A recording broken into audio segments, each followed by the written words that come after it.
My Hero Academia has some insane high peaks, whether it be some of the great and fantastic villains in My Hero Academia, or whether it be some of the amazing pro heroes in the series. But the aspect of today's video will be about how My Hero Academia portrays heroism. Now, my personal definition of heroism is somebody who puts others in front of them besides themselves. So people who go out and save people with a smile, people who go out and save people without care about their own well-being, but knowing that people are safe. And in My Hero Academia, there are two characters who present the positive and the negative side of heroism. And those two heroes are Hawks, the wing hero, the number 2 hero, and Izuku Midoriya. And today in this video, I'll be talking about both of these characters, how they represent a side of heroism, a side of what it means to be a hero, both positive and the negative side. And then we'll come together into a conclusion which side is correct, the positive or the negative. But before we begin this analysis, if you guys do like analysis videos and want to see more on different series like Black Clover, Jujutsu Kaisen, or other characters in My Hero Academia in general, well, make sure to leave a like and subscribe, hit the bell notification to always stay notified whenever I upload. Remember, it helps me, push my video to the YouTube algorithm and push my video to a bunch of new people, so it'll be greatly appreciated. Now, with all that out the way, let's get into the negative side of heroism and Hawks' view of being a hero. In case you guys don't understand Hawks' backstory, I'll sum it up for you. Hawks, as a child, lived poorly. His father was a hitman, and his mother was one of his accomplices. Hawks was usually physically abused and verbally abused by his father, saying that his wings were no good, and what were they good for? And the only thing he had by his side and that could really save him was his Endeavor plushie, because he could never afford the All Might plushies, but the Endeavor plushie was the only thing closest to him. And fiction became a reality when Endeavor was the one who brought his father in and arrested him. This led to Hawks' mother basically being on the run and being homeless, and Hawks' mother, not being really a mother figure, basically has to, tell Hawks, go steal some money and go get us some money. And then she questions why he was even born, and what kicks in again was the mental abuse from Hawks' mother and his parents. He lived in a toxic environment. They questioned his, his whole existence, even though he had a righteous heart at a young age. The only thing that really saved Hawks from this condition was the Hero Safety Commission taking him in, but at a price, him losing his real name and having to go by the name Hawks. Going down by their training, he learned everything from their books. And I want to talk about somebody else who isn't really relevant to the video, but is relevant to the grand scheme of what it means to be a hero and the hero society in My Hero Academia. Now, Lady Nagant has recently popped up in the My Hero Academia manga, and she has made an impact on what we see as hero society. Now, to put it bluntly, Lady Nagant was just like Hawks, dreaming to become a hero, and the Hero Safety Commission confronted her. They made her do terrible stuff, as something a hero shouldn't do. She's basically an assassin, killing villains and terrorists before they even did anything. So it would basically mean that they weren't even villains. They wouldn't even do anything, but Lady Nagant would listen and obey orders and kill. Now, Lady Nagant did the biggest no-no in hero society in My Hero Academia was to question her work. She questioned why she was killing people, and was it really for the greater good of hero society? And when she did, she wasn't treated with an honest answer. She was treated with a gun to her face, and Lady Nagant defending herself, taking out the commissioner. And the hero society made it look like Lady Nagant was the one who went insane and was the one who pulled the trigger and took out the commissioner in cold blood, not caring. And this can mainly tie into Hawks, somebody who is just like Lady Nagant, but is obedient to the Hero Commission, not questioning them if they're wrong or right, but just doing his job to preserve a fake society. Now, Hawks killing twice is a very controversial thing that I don't really like getting into, because again, people like to say it was justified and was right, or saying that it was inhumane and he's supposed to be a hero so he shouldn't be able to kill villains. And for me, I used to think that Hawks was indeed right for killing twice. Twice deserved it. He didn't give up. So Hawks did what he had to do for hero society. But now that I've, read My Hero Academia repeatedly and understand this a bit more, I can come to the conclusion that what Hawks did was unheroic. He promised twice, like, once he gives up and once he's out of jail, he'll help him get a new life and, restart and become a better person. Hawks was giving these promises, telling him that you're a good person. You were just messed up by this terrible society. But his words held no weight. Now, Hawks' words obviously meant no weight because he ended up killing twice anyway. Even though Hawks was saying all this stuff, it didn't matter in the end. he couldn't save Twice. That's why I like Toga's little dialogue saying, was Twice not a person? Was Twice not somebody that the hero should have saved? And will they do this to me next? It makes us question what a hero should be. Should a hero, when it comes down to it, kill the villain that is causing the problems, or save that villain who's in need and needs a saving, just like Twice? But Hawks picked the route of killing. He picked the route of ending Twice's life. Hawks initially thought that killing Twice would initially save Hero Society, but it only hurt it. Dabi was 2 steps ahead and completely exposed him on live national television, even though the Best Genius rumor was not even true. But I do think that would have added layer to Hawks, this whole dark hero who would do anything to save Hero Society. It just makes him a dark hero.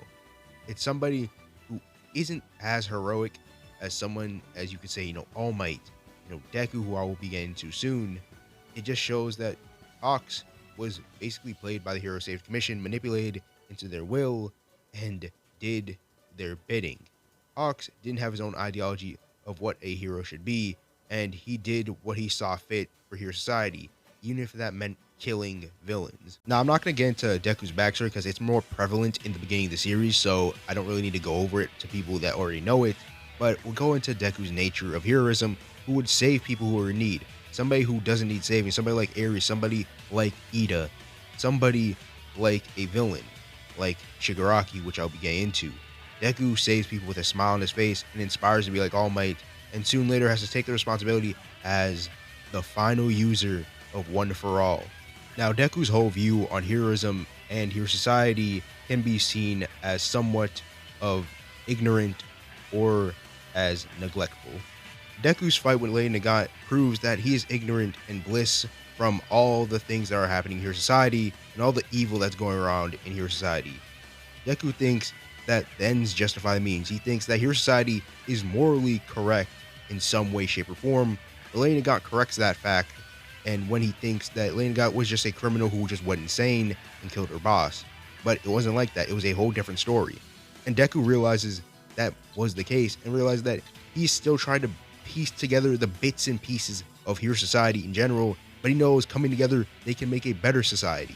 Deku is somebody who puts other people above him, above his own mental health and his physical health, and even though he's hurting so badly, he does it so people can smile with him and his friends can smile together with him.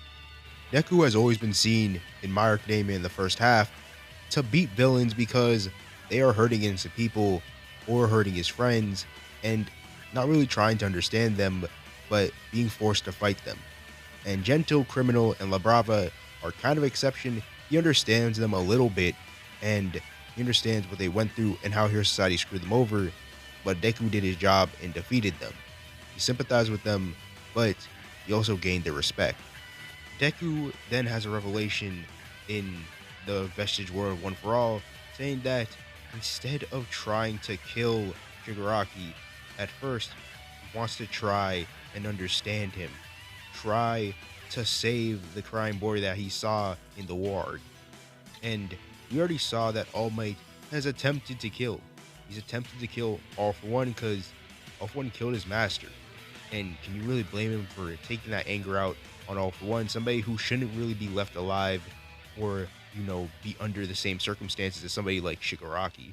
Now, obviously, Deku's act of heroism leads to many problems. Him having to leave UA and leave his friends behind, and him thinking that these people, his friends, cannot keep up in the battle between One For All and All For One.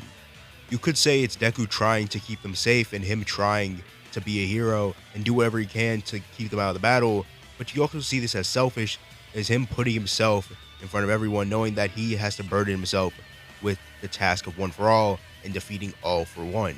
Now that I've looked at both sides of heroism in My Hero Academia, the positive and the negatives, which one is justifiably correct? Well, looking at it in the definition of heroism, I think that Deku is objectively right in that term. Obviously, this isn't where the video comes to a close, even if I said Deku is more justifiably correct in the term of heroism, but let's look at the term of heroism in My Hero Academia. Now, when I bring up Deku's conversation with Nana Shimura, it brings up a lot of questions. Will Deku actually kill Shigaraki? Now, I have a whole different video about that, which will be coming out soon, so I'll discuss that and if he has the will drive or will he be forced to do it?